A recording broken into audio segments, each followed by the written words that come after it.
여러분 안녕히 주무셨습니까? 가장 빠르게 만나는 글로벌 뉴스 분석 굿모닝 530 글로벌 2부 이어가겠습니다. 자, 미국 증시가 지난 밤 사이에 동반 하락했습니다. 3대 지수 모두 하락했고요. 그 가운데 나스닥 지수의 낙폭이 가장 컸습니다. 일단 기술주의 매도세가 이어졌고요. 어제 FOMC 발표가 있은 이후에 시작됐던 매도세가 오늘까지 좀 이어졌습니다. 그나마 이제 만약에 그 고용 지표라도 좋아졌다면은 심리가 좀 개선이 됐을 텐데 주간 실업보험 청구 건수가 발표가 됐는데요. 86만 건을 기록해서 좋아지긴 했습니다. 하지만 그 속도가 좀 둔화되는 모습이 나타나면서 이게 시장의 심리를 긍정적으로 바꿔주지는 못하는 모습이었었고요. 또 한 가지가 CDC, 즉 질병통제예방센터에서 코로나 백신이 내년 2분기 후반에나 상용화가 가능할 것이라고 얘기를 하면서 오히려 불확실성을 더 가중시키는 모습이었습니다. 하지만 장 후반으로 가면 갈수록 이제 낙폭을 좀 줄여가는 모습을 보여줬는데요. 그러다 보니까 투자 심리가 속절없이 무너지고 있구나 이런 시장은 아니었던 것으로 보입니다. 자, 지난 밤 사이에 어떤 일들이 있었는지 지금부터 하나하나 정리해드리겠습니다. 굿모닝 530 글로벌 2부 이어가겠습니다.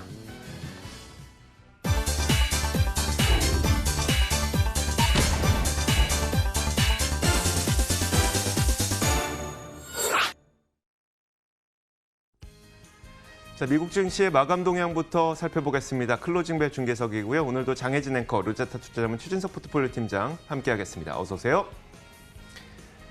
자, 먼저 장혜진 앵커가 3대 지수 어떻게 마감됐는지 정리해 주시죠. 네, 현지 시간 17일 미국 3대 지수는 일제히 미끄러진 채 문을 닫았습니다. 전일 연준의 FOMC 회의 결과가 투자 심리를 위축시킨 가운데 코로나19 백신이 언제쯤 배포가 될지 불확실한 상황이 이어지면서 악재로 작용한 모습인데요. 그 가운데서도 특히 애플과 마이크로소프트 등 대형 기술주들이 대체로 미끄러졌고 어제 화려하게 신규 상장한 스노우플레이크마저 오늘 10% 넘게 빠지면서 좀처럼 힘을 내지 못하는 모습이었습니다. 기술주들이 주 후반으로 오면서 다시 불안정한 흐름을 이어가면서 시장을 흔드는 모습이었는데요. 이로 인해서 나스닥 지수는 고점 대비 10% 넘게 빠지면서 다시 조정장으로 들어갔다라는 분석도 나오고 있습니다. 먼저 전날 연준의 발표가 이날 시장에 하방 압력을 가한 모습이었습니다. 시장은 연준이 물가 목표치를 달성할 수 있을지에 대해서 확신하지 못하고 있다는 분석이 나왔는데요. 이미 예상됐던 내용만 나왔지 사실 자산 매입 규모 확대나 구성 변화 등 더욱더 적극적인 조치는 없었다는 데 대한 실망감이 일었습니다. 구체적으로 언제까지 또 어느 정도의 완만함으로 물가 과열을 유지할 것인지 언급하지 않은 가운데 제롬 파월 의장까지 현재 상황 그리고 앞으로의 전망에 대해서 여전히 불확실하다고 밝히면서 시장에 부정적으로 작용을 한 모습이었습니다. 엇갈린 백신 관련 소식들 또한 불확실성에 대한 우려를 키우면서 이날 지수 하락을 이끌었는데요. 이 로버트 레드필드 CDC 국장은 코로나19 백신이 상용화되는 시기는 아마도 내년 2분기 후반이나 3분기가 될 것으로 내다봤고요. 반면에 이 모더나 CEO는 다음 달보다는 11월에 백신 효과를 확인할 가능성이 높다며 연내 백신을 확인할 가능성을 여전히 염두하고 있다고 전했습니다. 이날 악재로 작용한 것이 또 하나 있다면 추가 부양책과 관련해서도 협상이 진전될 기미가 보이지 않는 이런 상황이 이어지고 있는 것이죠. 트럼프 대통령은 전일 공화당이 부양책 규모를 늘릴 것을 요구를 했습니다. 하지만 이 제안에 대해서 공화당 의원들은 싸늘한 반응을 보이고 있는 것으로 알려지고 있고요. 또 지표도 대체로 부진하면서 이마저도 힘을 실어주지 못했습니다. 미국의 주간 실업보험 청구자 수는 예상보다는 양호했습니다. 하지만 두드러진 회복세를 나타내지 못했고요. 상무부가 발표한 8월 신규 주택 착공 실적과 허가 건수 역시 모두 전달 대비 줄면서 시장 예상을 밑도는 수치를 기록했습니다. 보다 자세한 마감 상황 함께 체크해 보시죠. 먼저 다우지수부터 확인해 볼까요? 초반 반등을 시도했던 다우지수 반짝 상승 전환에 성공하기도 했지만 다시 낙폭을 키웠습니다. 0.47% 하락해서 28,000선을 마저 내주며 27,901포인트에 거래 마쳤습니다. 이어서 나스닥 지수도 함께 살펴보시죠. 기술주의 전반적인 이 부진한 흐름에 영향을 받아서 1.3% 가까이 하락을 했고요. 11,000선을 마저 내주며 1,910포인트에 거래 마쳤습니다. 마지막으로 S&P 500 지수입니다. 0.84% 빠져서 3,357포인트에 거래 마쳤고요. 역시나 초반에 반등을 시도하기도 했지만 힘은 내지 못하는 모습이었습니다. 이 상승 전환에 실패하면서 0.8% 넘게 하락한 모습이었습니다. 여러 가지 재료들이 이날 사실 부정적으로 작용을 해줬습니다. 시장은 힘을 받지 못하고 쭉 미끄러지는 모습이었는데 이날 증시를 어떻게 판단해 보면 좋을까요? 네, 표면적으로는 미국 증시에서 가장 큰 비중을 좀 차지를 하는 기술업종이 또한 한번 부진했던 것이 시장의 또 부진을 재발시킨 그런 원인으로 좀 분석이 됩니다. 그리고 그 근본 원인은 결국은 코로나19 백신과 그리고 재정 부양에 대한 불확실성이 재부상했기 때문이다라고 해석할 수 있을 것 같은데요.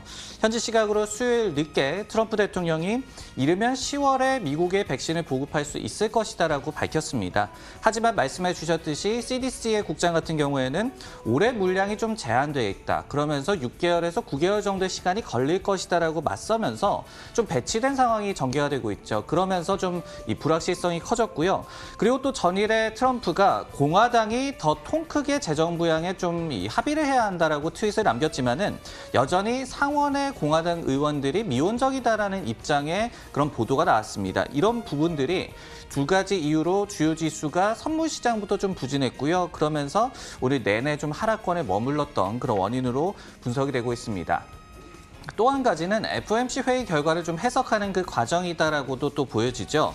나쁘지 않은 그리고 예상치에 좀 부합한 결과가 나왔지만은 서프라이즈가 사실은 없었죠. 그리고 전일에 일본은행 같은 경우에도 현상을 유지를 했습니다. 그러면서 아시아 증시부터 이런 글로벌 부양 이 기조에 대한 실망감이 좀 이어졌고 우리 미국 증시에도 그 같은 분위기가 이어진 것 같습니다.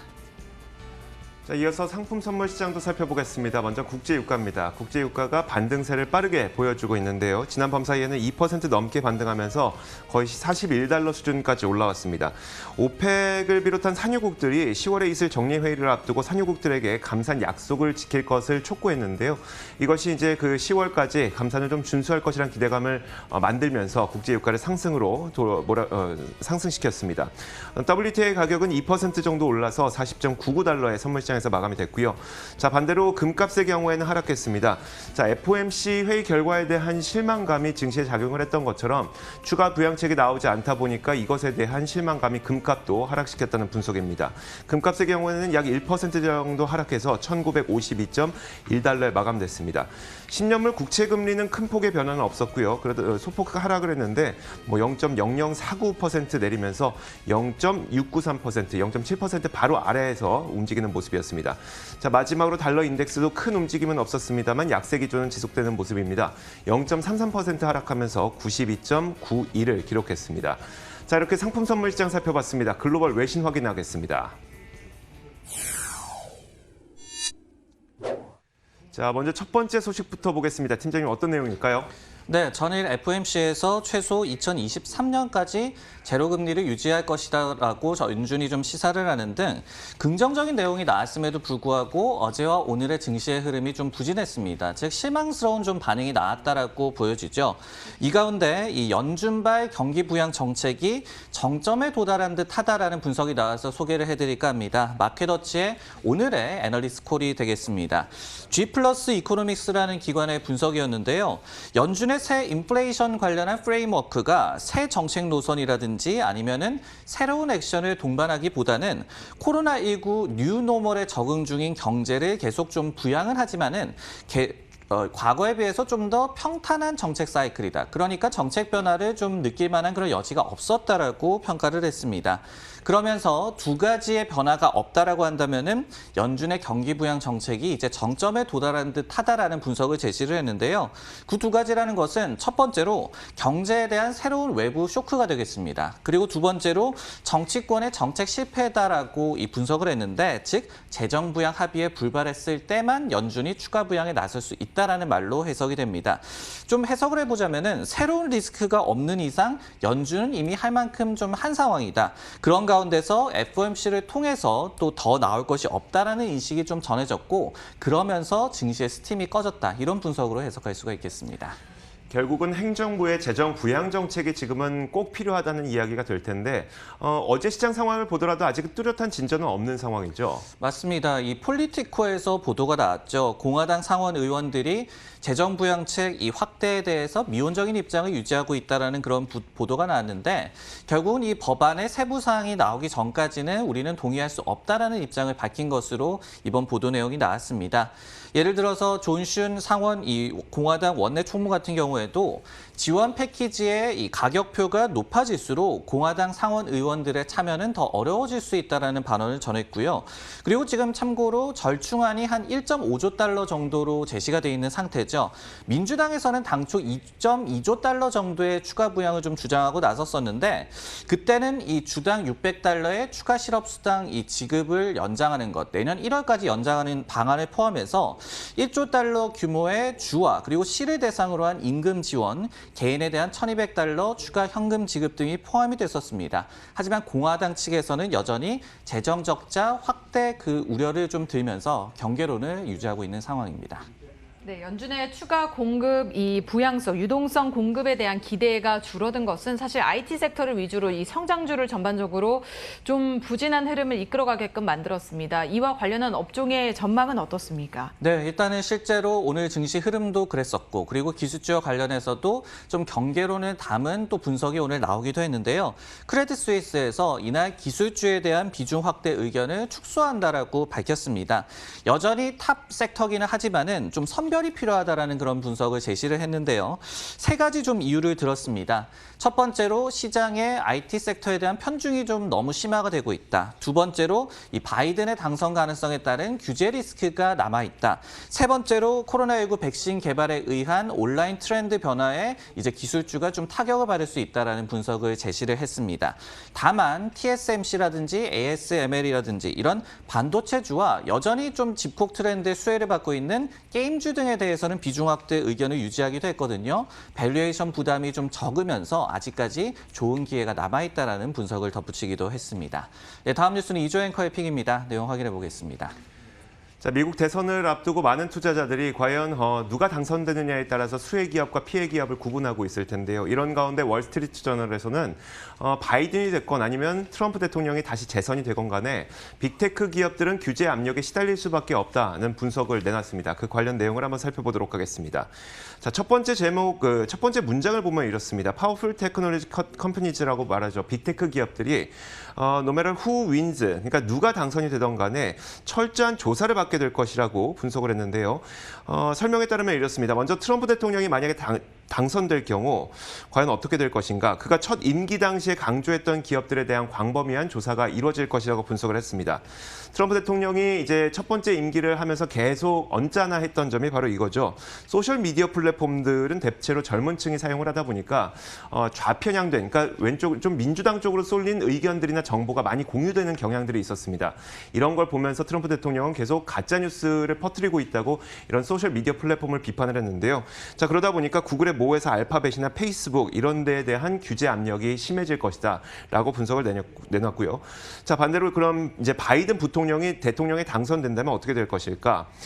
바이든이나 아니면 카멜라 해리스 부통령 후보 모두 빅테크 기업들의 시장 지배력에 대해서 비판적인 입장을 견지해 왔습니다. 그러다 보니까 반독점 관련된 조사와 규제를 깐깐하게 할 가능성이 높다는 이야기가 나오고 있는데요. 바이든 캠프는 이제 소셜 미디어 플랫폼을 통한 가짜 정보가 확산된다는 문제점도 계속 비판을 해왔기 때문에 이와 관련된 규제 압력도 클 것으로 보입니다. 그러다 보니까 이런 것을 보면서 오바마 행정부 당시에 반독점 당국 관료였던 진 키멜만은 누가 당선이 되던 간에 기업에서 손을 떼는 전략은 사라지게 될 것이다. 그러니까 기업들에 대한 손을 자꾸 대려고 할 것이다 라고 얘기를 하고 있거든요. 팀장님, 물론 그 규제 압력이 거세진다고 해서 주가가 무조건 하락하는 것은 아닙니다만 그래도 이제 기업에 부담이 될 수밖에 없거든요. 미국 대선을 앞두고 이 기술주들, 특히 빅테크 기업들은 어떻게 바라봐야 될까요? 결국은 이 대선을 앞두고 애초부터 밸류에이션 부담이 좀 높아져 있는 그런 기술 섹터고 이 내용에 나왔듯이 규제 리스크 우려까지 있다라고 한다면은 펀더멘털에 당장 좀 피해를 주지는 않더라도 차익 실현에 핑계를 좀 제공할 수가 있습니다. 그렇기 때문에 앞서서 제가 소개를 해드렸던 크레딧 스위스의 분석처럼 기술주에 대해서 일부 비중 축소하는 그런 전략이 유효할 수도 있는 상황이다라고 말씀을 드릴 수가 있겠습니다. 개인적으로는 이 헬스케어 업종과 굉장히 상황이 좀 유사하다라고 보여지는데요. 헬스케어 업종 같은 경우에도 민주당 집권 시 특히 버니 샌더스 의원의 지지율이 높아졌을 때 그랬었죠. 전 국민 의료보험에 대한 그런 우려, 그리고 트럼프도 약가 인하를 주창해오고 있기 때문에 양방향으로 모두 다 좀 규제 리스크에 좀 처해 있다, 피해를 받을 것이다라는 분석이 좀 많이 나왔었습니다. 하지만 또 반대로 놓고 본다면은 IT와 헬스케어 업종 같은 경우에는 미국 증시 구성원의 섹터들 가운데서 가장 성장성이 우월한 업종이기도 합니다. 골드만삭스가 이날의 시장을 아웃퍼폼할 수 있는 유력한 그 5종목을 새롭게 좀 제시를 했는데요. 페이팔과 오토데스크, 그리고 서비스나우 모두 IT 업체가 되겠죠. 그리고 인투이티브 서지컬, 로봇 수술 기기 업체입니다. 그리고 버텍스, 제약사, 헬스케어 업체가 되겠습니다. 이렇게 IT와 헬스케어 업체에서 여전히 좀 탑픽을 꼽고 있었습니다. 그렇기 때문에 뭐든 좀 균형이 중요한 그런 시점이 왔다라고 말씀드릴 수가 있겠습니다. 자, 이어서 장혜진 앵커가 꼽은 외신도 살펴보도록 하죠. 네, 유럽의 상황이 심상치 않습니다. 유럽의 코로나19 재확산세가 급격하게 늘어나고 있는데요. 유럽 내에서는 이 확진자 수가 놀라울 정도로 늘어나면서 우려는 더욱더 커지고 있는 상황입니다. 코로나19 일일 신규 확진자 수가 사상 최대 규모인 4만 명을 넘어서는 등 폭발적으로 다시 한번 확산세가 일고 있습니다. 코로나19로 인한 사망자 수도 하루 432명으로 늘어났는데요. 지난 3월에서 4월이죠. 코로나19 급격한 확산세를 경험한 이후에 좀 줄어든 모습을 보였지만 이 8월 여름 휴가 시즌을 다시 한번 경험하면서 이 일을 계기로 다시 늘어나기 시작하면서 폭발적인 증가세를 보이고 있습니다.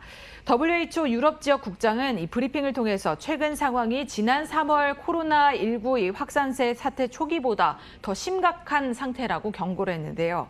유럽 지역에 다시 한번 이 폐쇄령과 이동 제한령 등이 내려지고 있고요.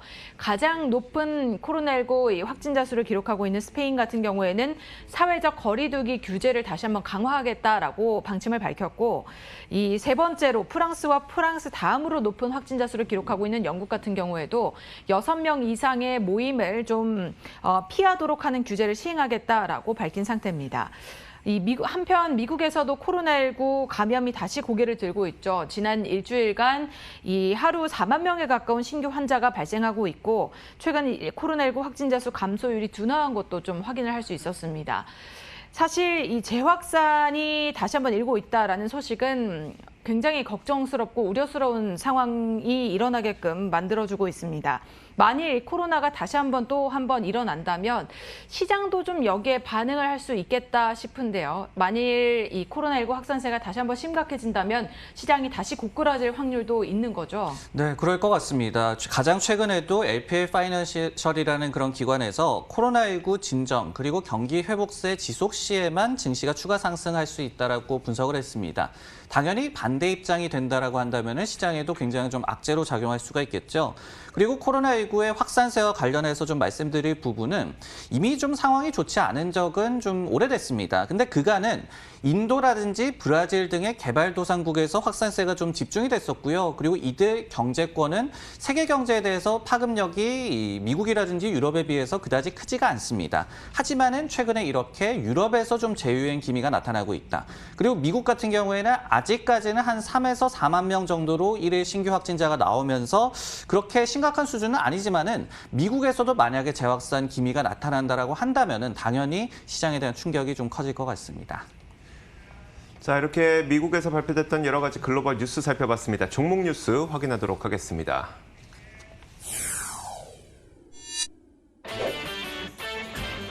오늘의 종목 뉴스입니다. 주요 항공사들이 미국 정부의 추가 재정 지원이 시급하다며 간절히 청하고 나섰습니다. 허먼 밀러가 홈오피스 수요 급증에 폭발적인 실적을 기록했습니다. 따라서 이날 주가는 35% 급등했습니다. 이 포드사가 전기 트럭이죠. F150 생산을 위해서 미시간에 위치한 공장에 투자를 확대한다고 밝혔습니다.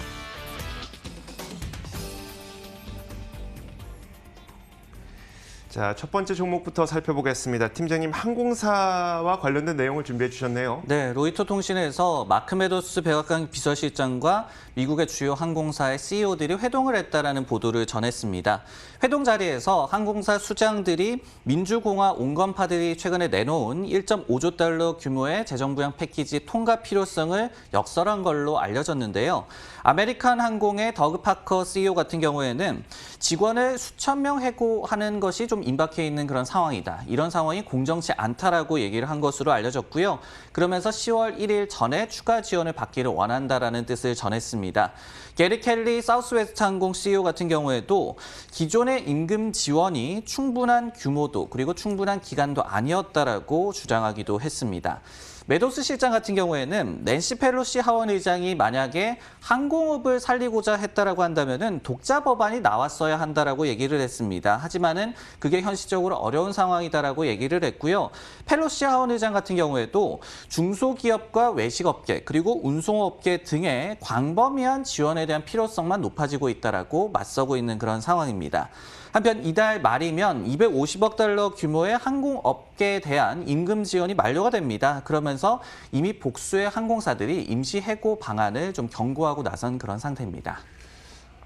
전날까지만 하더라도 항공사의 엔진을 만드는 제너럴 일렉트릭의 현금 흐름이 좋아졌다는 그 소식과 함께 항공주들의 움직임 좋지 않았습니까? 근데 지난 밤 사이에는 또 항공주가 부진했겠네요. 그렇습니다. 주요 항공사의 이 수장들이 정부의 추가 재정 지원을 읍소를 했다. 즉 감원 물결이 좀 임박했다라는 그런 우려가 재부각되는 이슈라고 해석이 됩니다. 그러면서 오늘 항공주가 좀 부진한 주가 흐름을 보였는데요. 실제 역시 항공사 이 부품업체, 항공기 부품업체인 레이시온 테크놀로지스 같은 경우에는 지난 현지 시각 수요일에 늦게 예상 대비해서 많은 1.5만 명 정도의 감원 계획을 또 밝히기도 했습니다. 그러면서 이 같은 우려가 현실화될 것이다라는 그런 걱정이 있는 것 같고요. 여전히 또 업황 관련한 우려가 잔존한 탓에 이날 항공주 세부 업종이 한 2% 정도 하락하면서 시장 전체를 좀 언더퍼폼을 했습니다. 네, 직원들의 임금 지급 문제 외에도 사실 항공사들은 이 항공 수요가 급감한 이후에 회복세가 좀처럼 회복될 기미를 보이지 않고 있어서 좀 문제를 겪고 있었는데요. 최근 이 항공 수요와 관련된 흐름은 어떤가요? 네, 지표를 좀 살펴보면은 물론 획기적으로 개선이 되고 있지는 않습니다. 하지만은 그렇게 또 나쁜 상황만은 아니다라는 말씀을 드릴 수가 있을 것 같은데요. 현지 시각으로 수요일만 하더라도 사우스웨스트 항공에서 8월 매출이 YOY 기준으로 70% 감소했다라고 얘기를 했습니다. 근데 가이던스였던 마이너스 70%에서 마이너스 75% 대비해서는 양호한 그래도 영업 실적을 발표를 했어요. 여기에 또 9월 가이던스를 상향을 했고요. 10월에도 비슷한 수준의 회복세는 지속될 것으로 예상을 했습니다. 7월에 코로나19가 재확산된 이후에 다시 한번 좀 항공 여객 수요의 회복세가 재개됐다라는 코멘트도 덧붙이기도 했습니다. 미 교통안전청 이 TSA에서 집계를 하는 미국 공항 내 보안 검색대 이용 인원 같은 경우에도 지난 9월 4일에 96만 9천 명까지 올라갔었죠. 전년 대비해서 44% 수준까지 올라갔던 적이 있었는데 그러면서 3월 이후에 최대치를 기록하기도 했습니다. 물론 변동성도 요즘에 좀 나타나고 있는 그런 상황이기는 하지만은 더디지만 점진적이게 항공 업황의 회복세는 또 지속이 되고 있습니다. 네, 다음 정보 뉴스는 이조 앵커의 픽입니다. 내용 확인해 보겠습니다. 자, 오피스용 가구, 즉 사무용 가구의 유통업체인 허먼밀러가 실적을 발표했는데요. 폭발적인 실적 발표를 했습니다. 그러면서 주가도 33%나 급등한 채 마감이 됐고 장중한테 35%까지 주가가 굉장히 크게 오르기도 했습니다. 자, 허먼밀러의 경우에는 사무용 가구를 유통하고 있는 업체인데 요즘에 이제 재택근무를 하다 보니까 홈 오피스에 대한 수요가 늘어나면서 이런 실적이 좋아졌다고 합니다. 자, 실적 수치부터 한번 확인해 보도록 할 텐데요. 먼저 주당 순이익 EPS가 1.24달러를 기록했습니다. 1.24달러를 기록한 게 얼마나 좋은 거냐면 레피니티브를 기준으로 예상했던 집계했던 시장 예상치가 0.26달러였었는데요. 시장 예상치에 비해서 거의 5배나 넘는 5배 가까운 좋은 실적을 기록하게 된 겁니다. 그 가운데서도 가장 크게 주목됐던 부분이 홈 오피스 분야의 매출이 300%나 늘어났다는 것인데 CNBC의 짐 크레이머는 이를 두고 사람들이 집을 다시 꾸미고 있다라고 얘기를 했습니다. 그러면서 이게 이 실적 발표가 장 시작 전에 있었고요. 갭 상승으로 출발해서 장중 상승 탄력을 계속 높여가거니 결국은 33% 상승한 34.5달러에 마감이 된 겁니다. 자, 그럼 이제 허먼 밀러의 실적이 왜 좋을 수밖에 없었는지를 보여주는 기사가 있어서 함께 소개를 해드리도록 할 텐데요. 월스트리트 저널에서 내놓은 기사입니다. 미국 오피스들이 팬데믹 상태 이전에 비해서 거의 공실률이 절반밖에 되지 않는 절반 수준에 다다른다라는 얘기인데요. 자, 이제 팬데믹이 시작된 지 6개월이 지났습니다. 팬데믹 이전에 오피스 수준을 100으로 놓고 봤을 때 지금의 공실률은 거의 절반도 되지 않는다는 거죠. 그만큼 많은 절반 가까이가 공실 상태라는 얘기입니다.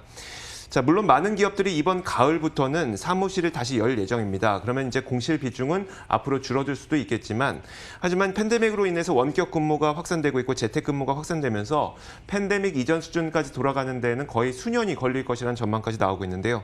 그러다 보니까 팀장님 여전히 재택근무, 홈오피스 이런 관련된 이 기업에 대한 성장성은 여전히 관심을 받고 있는 것 같습니다. 한번 평가를 내려주시면 어떨까요? 네, 팬데믹 지속으로 인해서 집에 있는 시간이 늘어나니까 큰 집으로 이사를 많이 갑니다. 그리고 큰 집으로 이사를 가니까 리모델링을 많이 하죠. 그러다 보니까 인테리어 교체를 하게 되고 주택과 인테리어 수요가 높아지는 현상이 미국에서 벌어지고 있습니다. 또는 재택근무 확대로 인해서 홈오피스를 꾸미니까 이런 기업이 수혜를 받는 것이고요. 그리고 단기간 내에 끝날 것 같지는 않다라는 생각이 드는 대목입니다. 예를 들어서 CDC의 국장 같은 경우에도 2021년 3분기가 돼서야 백신 대량 보급과 더불어서 정상 생활이 가능해질 것이다라고 얘기를 했죠. 그리고 우리나라 같은 경우에도 최근에 일부 기업들이 결국은 코로나19 재확산에 재택근무를 다시 한번 좀 시행을 하고 업무 복귀를 좀 유예하고 있는 그런 상황입니다. 그러다 보니까 이 같은 상황이 금방 끝날 것 같지는 않다라는 말씀을 드리는 것이고요. 다만 이날 나온 호실적 같은 결과가 계속 나올 것이다. 이렇게 기대하기는 또 힘들겠죠. 저희가 기저 효과를 또 얘기를 하듯이 기고 효과가 존재할 수도 있다는 점을 감안해야 될 것 같습니다. 자, 좋습니다. 두 가지 종목 살펴봤습니다. 이어서 세 번째 종목 장혜진 앵커가 준비했는데 어떤 기업일까요? 네, 테슬라를 통해서 전기차 시장의 뜨거운 열기를 확인을 했었는데 이번에는 포드사가 이 전기차 시장에 본격적으로 참여를 나선다고 밝혔습니다. 포드사가 전기 픽업 트럭을 생산하기 위해서 당사의 가장 크고 오래된 미시간에 위치한 공장에 투자를 확대하고 공장을 확장시킨다고 밝혔는데요. 당사는 7억 달러, 우리 돈으로는 8,211억 원에 달하는 규모를 투자를 하고 추가로 300명의 일자리를 창출해내겠다라고 공식적으로 밝혔습니다. 따라서 2022년 중순쯤에는 당사가 이 배터리로 운행되는 픽업트럭 F150의 생산을 시작할 수 있을 것으로 내다보고 있고요. 앞으로 포드사의 주력 자동차, 주력 판매 대수가 될 것으로 당사는 기대를 하고 있습니다. 사실 전 세계적으로 주요국들은 다 자동차가 배출하는 CO2를 낮추기 위해서 내연 기관차에 대한 규제를 강화하고 있는 상황인데요. 이에 따라서 글로벌 전기차 시장이 판매 대수 기준으로 2030년까지는 연간 기준 20% 정도 판매율이 늘어날 것으로 전망을 하고 있고요. 2030년대 후반에는 전기차 시장 점유율이 내연 기관차를 뛰어넘을 것으로 예상되고 있습니다. 전기차 업종에 대한 전망이 대체로 긍정적인 가운데 앞으로 이 시장에 뛰어드는 자동차 업체들이 더욱더 늘어날 것으로 예상이 되고 있습니다. 전기차 업종에 대한 전망 어떤지 한번 살펴주시죠. 네, 테슬라가 최근 며칠간의 주가가 굉장히 좀 부진했죠. 근데 GM과 포드에서 잇따라 이렇게 전기차 부문을 강화할 것이다라는 계획을 밝힌 것이 테슬라 입장에서 악재였다는 해석도 나오고 있는 상황입니다. 하지만 이와는 또 별개로 전기차 시장 그리고 업종 자체에 대한 성장 기대는 갈수록 좀 높아지는 듯합니다. 참고로 올해 7월까지 글로벌 전기차 판매가 약 한 97만 5천 대 정도였습니다. YOY 기준으로 20% 급감한 것이기는 하지만은 역시 코로나19 여파가 좀 미쳤다라고 보여지고요. 그리고 전통차 시장보다는 상황이 낫다라는 해석도 많이 나오고 있는 그런 상황입니다. 그러다 보니까 또 관련주도 올해 들어서 계속해서 순항을 이어가고 있어요. ETF 중에 LIT라는 ETF가 있습니다. 테슬라와 BYD가 포함이 돼 있고요. 우리나라의 LG화학과 삼성 SDI 등 전기차를 만드는 업체 비롯해서 배터리 관련 업체들도 산재해 있는 그런 ETF인데요. 올해 약 한 50% 정도 상승을 하면서 주요 지수를 큰 폭으로 아웃퍼폼하고 있습니다. 자, 이렇게 여러 가지 글로벌 뉴스와 더불어서 종목 뉴스까지 확인해봤습니다. 지금까지 장혜진 앵커와 함께했고요. 로제타 투자자문 최진석 포트폴리오 팀장 수고하셨습니다. 고맙습니다.